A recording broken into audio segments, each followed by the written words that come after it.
아멘. 우리 성경 같이 보시겠습니다. 민수기 1장 1절부터 17절까지 있는 말씀입니다. 오늘부터 이제 민수기를 함께 묵상합니다. 민수기 1장 1절부터 17절까지 있는 말씀. 원래 오늘 말씀은 4절까지인데요.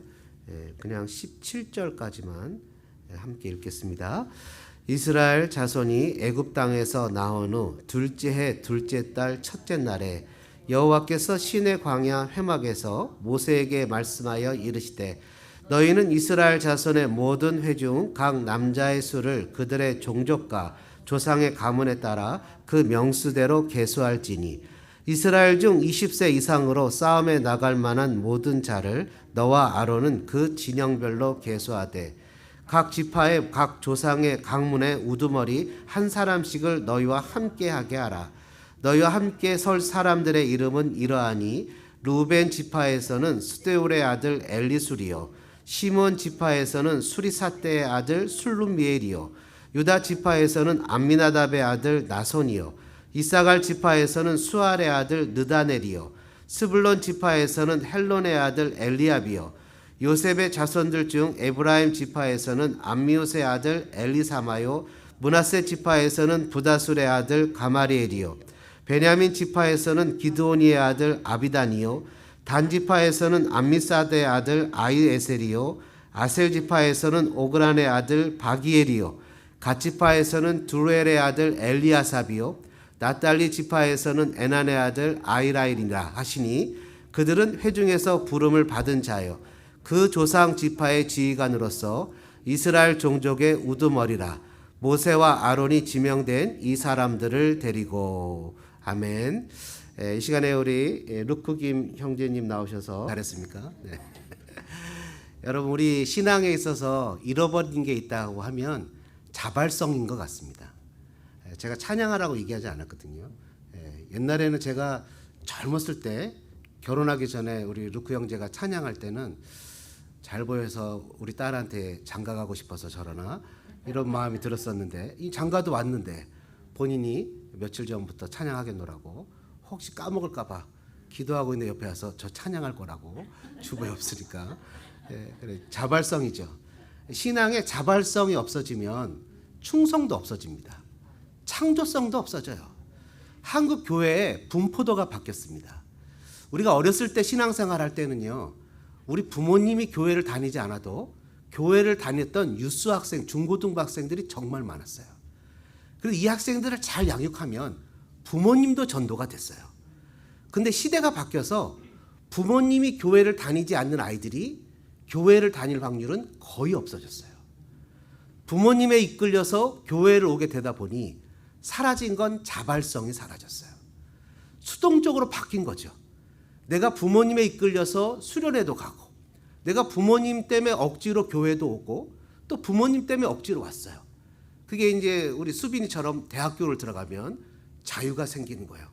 어설러티도 생기고 시간도 생기고 그때서부터는 진짜가 시작되기 시작하는데 많은 경우는 자발성을 상실한 상태에서는 더 좋은 것도 그런 거 있잖아요. 우리가 어렸을 적의 경험을 되돌아보면 공부를 하려고 하는데 정말 오래간만에 공부를 해보려고 하는데 엄마가 너 공부해 하면 공부가 하기 싫어져요. 진짜 나는 하려고 맘먹었었는데 누가 시키면 하고 싶지 않아요. 그런 것처럼 하나님에 대해서 정말 자발적으로 만나서 주님과 나와의 관계가 세팅이 되고 그 사이에 스트러글이 좀 있은 상태에서 그 부모님의 그 할아버지 할머님의 그 내 조상의 부모님이 그 하나님이 내 하나님으로 만나게 돼야 그래야 정말 순전한 마음과 자발적인 마음이 생기는데 우리가 그럴 기회를 실은 너무 많이 안 줬죠. 우리 기성세대들의 잘못된 것 중에 하나입니다. 이스라엘 백성들이 출애굽을 하고 하나님이 2주도 채 안 걸립니다. 가나안 땅에 들어가게 할 수 있어요.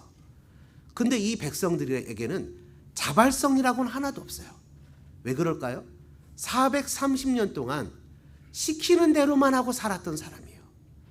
애굽에서 종살이를 했거든요. 그러니까 뭔가 찾아서 하는 게 없어요. 찾아서 하는 게 없으니까 뭐가 없겠습니까? 당연히 창조성이라고는 찾아볼 수가 없어요. 시키는 것만 간신히 하는데 어떻게 창조성이라는 게 있을 수 있겠습니까? 그리고 창조성도 없을 뿐만 아니라 자발성이 없으면요, 충성도도 로열티도 없어요. 자발적으로 뭔가 뜨거운 마음이 생겨서 내 사랑하는 주님이 나를 구원시켜 주신 그 구원에 감격해서 내 주님 앞에 무엇을 드리고 싶은 마음이 내 마음에 저절로 생겨나야 그냥 있는 거 없는 거 하나님 앞에 갖다 바치고 싶은 마음이 생기는데, 억지로 엄마가 기도할 테니 너는 주일에 빠져도 공부해라. 그리고 그런 거 있잖아요. 요번에 다 큰 아들도 결혼식에 왔는데 축의금은 엄마가 할 테니 너는 설렁탕만 먹고 가라. 그러면서 자녀들에게 자발성을 하나도 키워주지 못하고 늘 언제나 수동적으로 끌려가게만 만들어 놓은 것이 바로 이스라엘 백성들 똑같은 거죠. 그러니까 뭔가 창조성도 없고 로열티도 없어요. 밥도 굶어봐야 라면도 끓여 먹을 줄 아는데 라면부터 시작해서 하나부터 열까지 다 챙겨줬어요. 그냥 신발끈도 멜 줄 모르는 아이들이 있다 그러잖아요. 대학을 갔더니. 그런 거와 마찬가지 안타까운 일이 생기지 않습니까? 이스라엘 백성들이 바로 들어갈 수 있는데 바로 들어가지 않아요. 하나님은 이스라엘 백성들을 모아놓고 제일 먼저 하시는 것은 바로 성막을 완성하게 하십니다. 성막은 뭡니까? 바로 하나님의 만남의 장소죠. 그리고 나서는 그들에게 율법을 한 달 동안 반포를 하십니다. 한 달 동안 율법을 반포하신 다음에 오늘 본문에 나오는 이게 횟수로 따지면 1월 14일 날 출애굽을 했거든요. 그리고 그 다음에 2월 1일이에요. 그러니까 정확하게 따지면 1년 조금 넘은 거예요. 연수로 따지면. 그러니까 1년 조금 넘은 이때 하나님이 뭐 하러 가시냐면 인구를 계수하래요. 그러니까 인구를 계수하는 게 넘버스, 민수기가 인구 계수하는 거 아닙니까? 근데 인구를 계수하래요. 근데 하나님은 인구 계수하는 거를 금지시켰습니다. 왜냐하면 사람의 숫자를 믿고 하나님을 신뢰하지 않을까 봐. 근데 하나님이 인구를 계수하래요. 그래서 여기서 우리는 간단하게 성찬식도 해야 되니까 세 가지 뜻만 좀 살펴보고 하려고 합니다. 한번 따라해 보실까요? 광야교회. 한번 더 해보죠. 광야교회. 스데반 집사님의 설교 중에 하나님의 광야교회라는 얘기를 해요. 그래서 제가 오늘 이 이스라엘 사람들을 광야교회라는 스데반 집사님의 설교를 가져와서 이 광야교회에서 민수기 1장을 통해서 우리에게 주시는 메시지가 무엇인가를 세 가지를 찾아봤습니다. 첫 번째는 한번 따라해 보시겠습니까? 교회를 세우는 것이 하나님의 뜻입니다. 교회를 세우는 것은 인간의 의지와 노력이 아니라 하나님의 뜻이라는 거예요. 하나님의 뜻이 교회를 세우는 것이라는 거예요. 그건 지난주 제목이잖아요. 그죠? 그걸 고쳤어야죠. 교회를 세우는 것이 하나님의 뜻이에요. 이스라엘 사람들은 시내산에 1년간 머물다가 가나안 땅에 들어가려는 매우 설레는 마음을 갖게 됩니다. 얼마나 익사이팅 하겠습니까? 와, 드디어 내가 출애굽을 했어. 내가 진짜 종살이 하다가 이제 가나안 땅에 들어가는 거야. 나는 이제 자유인이야. 정말 멋지게 한번 집을 지어보고 나도 저 애굽 사람들처럼 멋지게 한번 살아볼 거야. 했는데 하나님이 그들을 바로 가나안 땅으로 들어가는 것이 아니라 그냥 금방 들어가면 들어갈 수 있는데 성막을 만들게 하시고 또 레위기의 말씀을 알려주시고 율법을 알려주시고 민수기를 통해 인구조사를 하시면서 광야교회를 세팅시켜 주신다는 거예요. 왜 그럴까요? 그냥 들어가게 하셔서 자유롭게 살게 하지 않고 하나님 그들에게 바로 교회를 주신다는 거예요. 왜 그냥 가나안 땅에 들어가지 못하도록 하시고 이런 절차를 밟게 하시는 걸까요? 그것은 가나안 땅이 온통 죄악 덩어리이기 때문입니다. 아침에 일어나서 아이들과 같이 캠프를 가서 아이들과 같이 시간을 보내는데 꼭 목사님 그 하이킹을 가야 돼요. 하이킹을 가야 될 이유가 있습니다. 몸을 움직이지 않으면 마음도 움직여지지 않아요. 다리가 움직이고 몸에서 땀이 나고 뭔가 목표점을 도달한 성취욕이 생기지 않으면 정신이 깨어나질 않아요. 내가 교회라는 조직 가운데 들어와서 교회 안에 머물러 있지 않으면 죄악 덩어리인 세상에서 그리스도인으로서 승리하고 살아갈 수가 없어요. 여러분 똑같이 행군을 하고 걸어가더라도 여러분 아말렉 족속들이 이 이스라엘 사람들 중에 맨 후미로 처진 연약한 사람들을 공략하잖아요. 교회를 통해서 하나님은 성도를 보호하실 뿐만 아니라 세상을 살아갈 목표와 의미와 방향과 용기를 얻게 하시죠. 1절에 어떤 말씀이 기록되어 있습니까? 1절에 이렇게 기록되어 있어요. 이스라엘 자손이 애굽 땅에서 나온 후 둘째 달 첫째 달에 여호와께서 시내 광야 회막에서 모세에게 말씀하여 이르시되, 여호와께서 시내 광야 회막에서의 원어는 여호와께서 시내 광야에서 그리고 회막에서, 시내 광야에서 그리고 회막에서 말씀하셨다는 거예요. 여러분, 시내 광야입니다. 광야는 데절트, 사막이죠. 광야를 가보셨습니까? 우리가 차 타고 가다 보면 라스베가스 가다 보면 광야가 있어요. 그죠? 막 풀이 막 이렇게 돌아가고 하나 물도 없고 아무것도 없어요. 광야는 정말 내가 세상에서 갖고 있는 실력이 아무 소용이 없는 것이 광야예요. 학벌이 무엇인지, 내가 어떤 체력을 갖고 있는지, 내가 얼마만큼 통장에 잔고가 많은지 그게 아무 소용이 없어요. 광야는 아무것도 없어요. 영어 성경이나 우리 성경은 민수기를 The Book of Number, 이게 민수기 숫자를 센다고 되어 있지만 시브리 성경은 이 책의 제목을 광야, The Wilderness라고 정했어요. 광야. 광야에서는 어떻게 살아야 되죠? 광야에서, 회막에서, 광야에서는 하나님의 말씀으로 살아야 되는데 그 하나님의 말씀이 주어지는 것이 바로 교회라는 거예요. 그래서 하나님께서 이들을 가나안 땅으로 바로 들여보내지 않고 광야에서 교회를 조직하게 하셨는데, 광야는 하나님 외에는 그 어떤 도움도 받지 못하는 것이 광야예요. 우리 교회 훌륭한 사람 중에, 다 여러분 다 훌륭하십니다만 훌륭한 사람 중에 한 명이 바로 제 아내입니다. 제 아내. 조태현 집사님만 박수를 치시는군요. 네, 그래, 아내인데 아내가 정말 기도를 열심히 했어요. 미국에 오기 전에. 저희들이 정말 열심히 기도를 하고 하나님이 내가 모든 걸 책임져 줄게 라는 응답을 받고 미국을 왔어요. 그럼 일이 술술 풀려야 되는데 기도를 쭉 하지 않으면 다음 단계로 넘어가지 않는 거예요. 죽기 살기로 기도해야 다음 단계로 넘어가고 죽기 살기로 기도해야 다음 단계로 넘어가는 거예요. 하나님이 분명히 우리에게 약속하시기를 내가 형통을 줄게, 내가 함께 할게, 풀어줄게 했는데 하나님은 그 광야, 그러면서 제 아내가 이런 얘기를 해요. 여보, 여기는 진짜 광야야. 하나님의 은혜가 없이는 살아갈 수 없는 곳이야. 여러분, 하나님이 왜 우리를 광야에 두실까요? 신명기 8장 2절 이하는 이렇게 얘기하십니다. 내 하나님 여호와께서 이 40년 동안에 내게 광야길을 걷게 하신 것을 기억하라. 이는 너를 낮추시며 너를 시험하사 내 마음이 어떠한지 그 명령을 지키는지 지키지 않는지 알려 하심이라. 너를 낮추시며 너를 줄이게 하시며 또 너도 알지 못하며 내 조상들도 알지 못하던 만나를 내게 먹이신 것은 사람이 떡으로만 사는 것이 아니요 여호와 입에서 나오는 모든 말씀으로 사는 줄을 내가 알게 하려 하심이라. 이 40년 동안에 내 의복이 헤어지지 아니하였고 내 발이 부릅트지 아니하였느니라. 너는 사람이 그 아들을 징계한 같이 내 하나님 여호와께서 너를 징계하시는 줄 마음에 생각하고 내 하나님 여호와의 명령을 지켜 그의 길을 따라가며 그를 경외할지니라. 세 가지죠. 첫 번째는 뭡니까? 낮추시기 위한 것이라는 거예요. 두 번째는 뭐예요? 떡으로만 살지 않는다는 거예요. 세 번째는 뭡니까? 하나님을 경외하게 하기 위한 것이라는 거예요. 그래서 우리를 광야 가운데 교회를 세우도록 하셨어요. 광야를 살아가는 이스라엘 백성에게 하나님께서는 불기둥, 구름기둥으로 또 만나와 메추라기로 먹이시고 보호하시고 돌보셨습니다. 광야 같은 이민 생활을 살아가는 저와 여러분을 하나님께서 교회를 통해 말씀을 공급하시고 은혜를 공급하시고 힘을 주시고 교회에서 훈련을 받게 하시고 마음을 든든히 먹게 하시고 하나님 나라의 백성으로서 이 땅을 살아가는데 꼭 떡으로만 사는 것이 아니라 하나님의 말씀으로 살 수 있다는 것을 우리를 양육하신다는 거죠.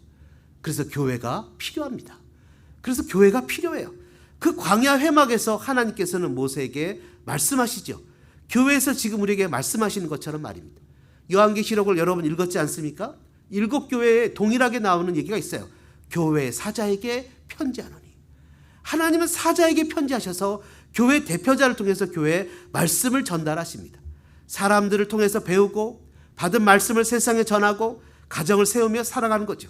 왜 하나님께서는 광야 같은 세상에 교회를 주셨다고요? 교회를 통해서 하나님의 임재와 하나님의 말씀을 배우며 살아갈 신과 용기를 얻게 하기 위한 것입니다.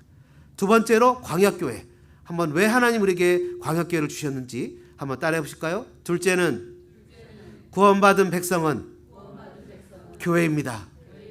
구원받은 백성들이 교회에 소속돼 있다는 거예요. 저와 여러분이 교회라는 거죠. 여러분, 교회를 딴 데서 불러오는 게 아닙니다. 이스라엘 백성들이 군대를 조성할 때 아말렉 족성한테 우리 용병할래? 우리 돈 많아. 출애굽할 때 사람들한테 금은보화 받아왔거든.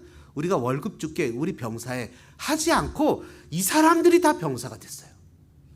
이 사람들을 계수했어요. 여러분, 교회 다니는 사람 중에 혹시 하나님을 모르는 사람 있을 수 있겠습니까? 저는 있을 수 있다고 생각해요. 근데 천국 가는 사람 중에 교회를 다니지 않는 사람은 있을까요? 저는요, 없다고 생각해요. 어떤 분들은 예수만 믿으면 되지라고 하는데 주님이 뭐라 했어요? 교회가 내 몸이라고 했어요. 예수를 알면 교회에 소속되지 않을 수가 없어요. 여러분, 가나안 성도라는 사람 들어보셨습니까? 가나안 성도들. 이제 교회를 안 나가는 성도들. 안 나가를 거꾸로 하는 거예요. 안 나가 성도들. 가나안을 거꾸로 하면 안 나가 성도들이 합니다. 이 가나안 성도들이 너무 많아. LA만 해도 꽤 많은 숫자가 있다고 그러잖아요. 이 교회 저 교회 다닙니다. 이분들의 특징이 있습니다. 인내가 없어요. 참아내는 게 없어요. 교회를 다니다 보면 마음에 안 드는 게 있거든요. 때에 따라서는 목사님도 마음에 안 들고, 때에 따라서는 장로님 권사님도 마음에 안 들고, 때에 따라서는 여러 가지 마음에 안 들어요. 근데요, 어디 가든 다 똑같아요. 다 100% 마음에 드는 교회는 아무 데도 없어요. 그렇지 않습니까? 여러분 다 경험을 해봤잖아요. 그런데 그것을 견디지를 못해요. 견디면 뿌리를 내린 작업을 하지 못한다는 거죠. 그래서 여러분, 광야 같은 교회의 삶을 살 때 여러분, 교회 다니는 사람들 중에 하나님이 그런 축복이 있어요. 그래서 여러분, 2절의 내용을 보십시오. 2절입니다. 너희는 이스라엘 자손의 모든 회중, 모두라고 표현하잖아요. 각 남자의 수를 그들의 종족, 조상의 가문에 따라 그 명수대로 계수하래요. 다시 얘기하면 그 아버지로 말미암아 태어난 모든 사람들의 숫자를 세는 거예요. 이 당시에는 이제 군대를 세우기 위해서 20세 이상을 세웠지만 생각을 해보십시오. 내가 20세가 넘었어요. 근데 나를 카운트 않고 넘어갔어요. 행복할까요? 섭섭할까요? 우리 다 같이 빵을 사 먹자. 그래서 짜장면 여기요. 우리 짜장면 오더할 거예요. 했는데 10명이 갔어요. 근데 간 사람이 숫자를 세다가 나를 스킵하고 넘어갔어요. 내가 기분이 좋을까요? 안 좋을까요? 당연히 안 좋죠. 숫자에 들어간다는 것은 나를 돌보고 책임져 준다는 의미가 있는 거예요. 숫자에 들어간다는 것은 공동체 안에 있는 거예요. 어저께 우리가 성경 읽기를 하면서 마지막 요한계시록 22장을 이 자리에서 다 같이 읽었어요. 그때 선물을 나눠줬어요. 근데 나는 읽었는데 내게 없어요. 그럼 마음이 섭섭하겠습니까? 안 섭섭하겠습니까? 장로님들은 안 섭섭해도 평신도들은 섭섭해요. 숫자에 들어간다는 건 하나님의 축복입니다. 인구를 계수했어요. 그 숫자를 셌어요. 그 숫자를 세서 요한계시록에 의하면 생명록에 기록돼서 우리를 교회 안에 두었다고 얘기를 합니다. 그 가운데 내가 포함되어 있어요. 무슨 지파가 몇 명이고 무슨 지파가 몇 명이라는 거에 대해서는 관심이 없을 수 있어요. 그러나 그 숫자에 내가 포함되어 있다는 것은 매우 중요합니다. 요한계시록에 보면요, 이단들이 맨날 주장하는 게 있어요. 14만 4천 명이에요. 그 안에 들어가야만 구원을 받는다는 거예요. 14만 4천 명에 들어가기 위해서는 절대 교주에게 충성을 다해야 되는 거예요. 그래야만 14만 4천에 들어요. 그리고 어떤 단계에 이르러야 돼요. 그러니까 집도 팔고 소도 팔고 여러분 셀폰도 팔고 다 팔고 들어와서 그냥 막 찬양하고 울부짖고 막 그냥 14만 4천에 들어가기 위해서 애를 쓰는 거예요. 이단들은 별짓을 다 하죠. 근데 여러분 14만 4천은 어떻게 계산된 겁니까? 구약의 이스라엘의 12지파 곱하기 예수님의 12사도 하면 얼마가 나와요? 144죠. 14만이 아니라 144가 나옵니다. 거기에 성경의 무한수가 1000이에요. 1000을 곱하면 14만 4천이 나오는 거예요. 그래서 14만 4천이 의미하는 것은 뭡니까? 수를 셀 수 없는 무한수, 하나님의 나라의 백성들이 구원받은 수많은 사람들을 상징하는 거예요. 실상 14만 4천 뒤에는 어떻게 합니까? 셀 수 없는 허다한 물이라는 단어가 분명하게 나온다는 거죠. 근데 그걸 읽지 않고 14만 4천만 세요. 왜 그럴까요? 숫자 안에 들어가는 것이 너무 중요하다고 생각되는 거예요. 여러분, 그래서 광야교회는 한번 따라해 보실까요? 광야교회는 공동체입니다. 소망교회는 공동체입니다. 여러분, 교회는 공동체입니다. 옛날에는요, 그 공동체에서 말씀도 배우고 그 배운 말씀을 가지고 성경이 없었기 때문에 영성 훈련도 받고 노력도 했어요. 마찬가지로 제가 어저께 분명히 얘기했죠. 사람이 신앙도 좋아 보이고 믿음도 좋아 보이는데 복을 누리지 못해요. 뭔가 일이 안 풀려요. 이 사람에게는 두 가지 특징이 있다고 그랬죠. 첫째는 무슨 특징이 있습니까? 축복의 공동체를 만나지 못했다는 거예요. 여러분, 축복은 공동체를 통해서 온다는 것을 기억해야 됩니다. 두 번째는 뭐라고요? 착해 보이고 믿음도 좋아 보이지만 그 마음에 하나님 앞에 절대로 포기하지 못하는 자기 고집이 있다는 거예요. 그래서 복을 누리지 못한다는 겁니다. 여러분, 소망 공동체를 아름답게 세우는 저와 여러분 되길 축복합니다. 마지막 세 번째로 광야교회는 한번 따라해 보실까요? 교회는 전투하는 교회입니다. 여러분, 지상교회는 전투하는 교회입니다. 전투하는 교회라는 것이 무슨 말입니까? 3절 내용에 보니까 이렇게 기록되어 있어요. 이스라엘 중 20세 이상으로 싸움에 나갈 만한 모든 자를 너와 아론은 그 진영별로 계수하되. 누구를 계수하라고요? 싸움에 나갈 만한 자. 여러분, 현대교회는 전투하는 교회예요. 하나는 완전하지 않습니다. 광야 지상교회는 전투하는 교회로 예수님의 몸인 교회는 악한 사탄 마귀와 대적을 합니다. 마귀는 어떻게든지 교회를 무너뜨리려고 파괴합니다. 여러분 생각하시기에 교회가 다 깨어서 기도하는 교회 같습니까? 아니면 잠자는 교회도 있는 것 같습니까? 요한계시록에 보니까 잠자는 교회가 있다고 예수님 얘기하세요. 요한계시록에 보니까 교회가 너무 무뎌져서 사랑을 잃어버린 교회도 있다고 얘기하세요. 요한계시록에 보니까 예수님이 그렇게 미지근해서 덥지도 차지도 않는 교회가 있다고 얘기를 했어요. 그러면 토하여 내치시겠다고 얘기까지 하세요. 그러니까 교회가 다 하나님 앞에서 뜨겁게 예배드리는 것만이 아니에요. 본문은 지파별로 인구조사를 하고 전 국민을 군대 조직체계로 세워 이스라엘의 광야 행군을 군대 행군처럼 여기게 합니다. 지파가 3개가 앞으로 나가고 3개가 동쪽으로 가게, 3개가 서쪽으로 가게, 또 3개가 밑으로 가게 해서 그 가운데 하나님의 언약궤 진을 마치 왕이 행진하는 것처럼 이스라엘 조직을 군대 조직으로 세우는 거예요. 행군하는 거죠. 우리의 영적 행동을 막는 것들이 있어요. 여러분, 이스라엘 백성들이 행군할 때 싸워야 되는 생각하지 못했던 사람들 있잖아요. 그런 군대들이 있잖아요. 마찬가지로 우리도 영적 행동 가운데 싸워야 되는 것들이 있습니다. 우리의 자아, 우리의 욕심, 우리의 외부 세력들과 끊임없이 전쟁을 해야 됩니다. 오직 레위 지파만 상비군에서 제외시키고 성막을 운반하게 합니다. 왜 그럴까요? 광야 전투에서 가장 중요한 것은 병법이나 얼마나 무기를 많이 갖고 있거나 얼마나 군사가 많은 것에 달려있지 않습니다. 광야 전투에서 가장 중요한 것은 바로 하나님의 능력입니다. 그들의 해야 할 일은, 군사들이 해야 할 일은 진을 정결하게 하고 삶을 거룩하게 하고 하나님 앞에서 순종하는 삶을 살게 될 때 전쟁에서는 승리가 찾아오게 됩니다. 마찬가지로 현대교회도 마찬가지죠. 악한 마귀의 영적 전쟁에서 그들에게 속아 넘어가는 사람들을 구출해야 될 뿐만 아니라 영적 전쟁에서 바로 하나님 앞에서 순결하고 정직하고 진실하게 살아가는 게 우리가 삶에서 승리하는 유일한 방법입니다. 전도도 마찬가지입니다. 여러분, 우리가 어떻게 전도를 해야 수많은 사람들이 주께로 돌아옵니까? 처음 전도나 선교를 시작하는 교회는 정말 힘들어합니다. 우리가 멕시코 선교도 하고 라오스 선교도 하고 여러 선교를 할 때 동참하라고 많은 교회들한테 저희가 어떤 프로포절도 보내고 어떤 프로젝트도 보냈는데 여러분 10군데를 보내면 한두 군데가 동참하기 어렵습니다. 대부분 교회들이 하는 게 뭔지 아십니까? 우리도 서바이벌하기 힘들다는 거예요. 우리도 당장 월세 내기 힘들고 전기세 내기 힘들고 우리도 존재하기가 힘들다는 거예요. 그러나 여러분, 교회는 존재하는 게 목적이 아니라 교회는 하나님의 뜻을 나타내는 것이 목적이죠. 교회는 오고 가고 또 오고 갑니다. 여러분, 과거에 수백 년이 넘게 존재하는 교회들을 보셨습니까? 교회는 생겼다가 없어지고 또 생겼다가 없어지고 또 생겼다가 없어져요. 교회는 존재하는 것이 목적이 아니라 하나님의 뜻을 세상에 나타내는 것이 목적이에요.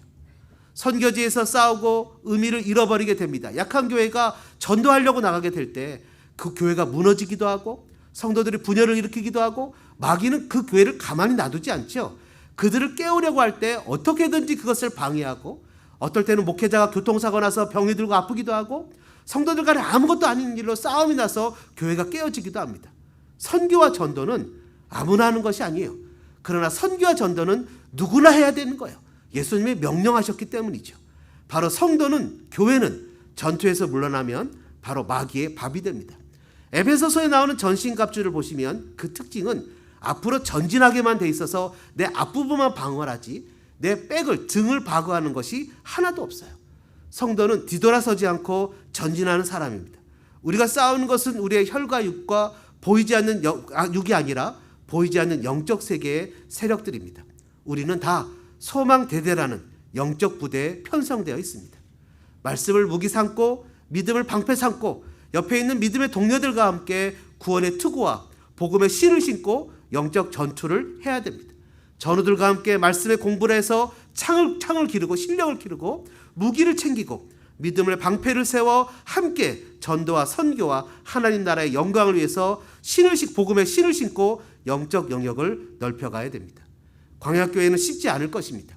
우리가 달려왔던 지난 15년간의 기간처럼 힘든 기간도 있고 상처를 받는 기간도 있고 속상하고 아픈 기간도 있을 것입니다. 그럼에도 불구하고 우리는 더 달려가야 됩니다. 군대에서 보면 병사들에게 하는 훈련이 있고 장교들이 하는 훈련이 있습니다. 저는 여러분들이 다 장교가 되기를 원합니다. 더 성숙한 신앙이 되어서 하나님 앞에 아름다운 영적 전투에서 승리하는 복된 교우들 되시기를 주님의 이름으로 축복합니다.